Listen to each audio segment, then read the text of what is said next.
Alors Annick, la lettre Aïn, que je prononce très mal puisque c'est une gutturale, représente le nombre 70 comme la somme des lettres du mot Sod, le secret. Elle est liée à ce secret, cette lettre? Bien sûr. La lettre Aïn, c'est en effet très difficile pour nous à dire, puisque en effet c'est une gutturale qui est à différencier du Aïn écrit avec un Aleph qui veut dire le rien, comme nous l'avons vu tout à l'heure, alors que le Aïn, le mot veut dire la source, et aussi l'œil. Pourquoi? Parce que nous n'aurons la vision totale du réel que lorsque nous aurons atteint la source de nous-mêmes, où gît le yod. Parce qu'au cœur du mot Ayin, il y a aussi le yod, n'est-ce pas? Il est aussi enfermé là. Donc il faut que nous allions jusqu'à la source de nous-mêmes pour avoir l'information totale, la vision totale. Lorsque, par exemple,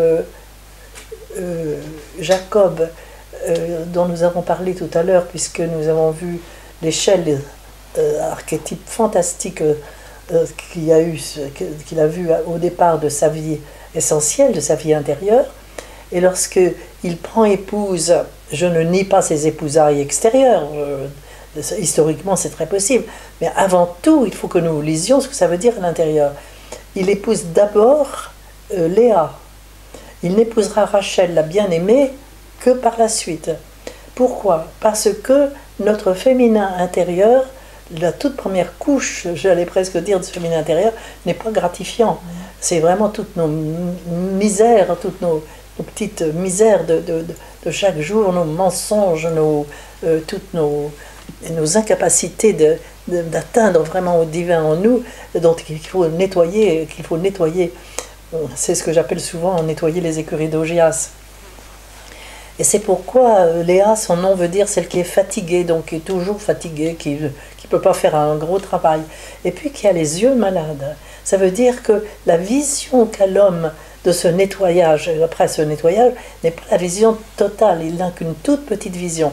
Il n'aura la vision totale que quand il épousera la Rachel, qui est la toute beauté, et qu'il ira jusque dans les grandes profondeurs de lui-même, c'est-à-dire jusqu'à la source de lui-même. Nous n'aurons la vision totale que lorsque nous serons à la source de nous-mêmes et que nous aurons accompli la totalité du mariage. C'est d'ailleurs pas étonnant que nos couches optiques là, en arrière du crâne, sont aussi appelées encore aujourd'hui en faculté les couches nuptiales. Mais personne ne sait plus pourquoi. Personne ne sait plus pourquoi.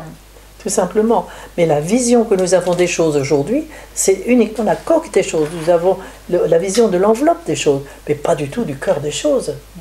Et la vision que nous aurons du cœur des choses, du cœur des êtres, du cœur de la vie, ça sera quand nous atteindrons à cette source-là, au Ayin, justement.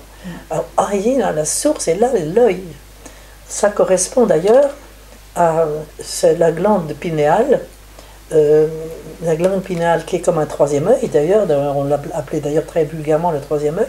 Et ça, c'est très très curieux parce qu'il y a un rythme solaire, contrairement à l'hypophyse qui a un rythme lunaire. Mais cette glande pinéale qui est l'épiphyse, elle a un rythme solaire. Elle est riche en mélanine noire, comme le fond de l'œil. Et c'est elle qui joue un rôle très important dans des transes, ne serait-ce que la transe du sommeil. Elle va jouer un rôle extrêmement important dans le sommeil, où là on commence de voir autre chose. Mais il s'agit d'aller dans des transes de plus en plus profondes, de plus en plus profondes, de plus en plus profondes, jusqu'à la source de nous-mêmes.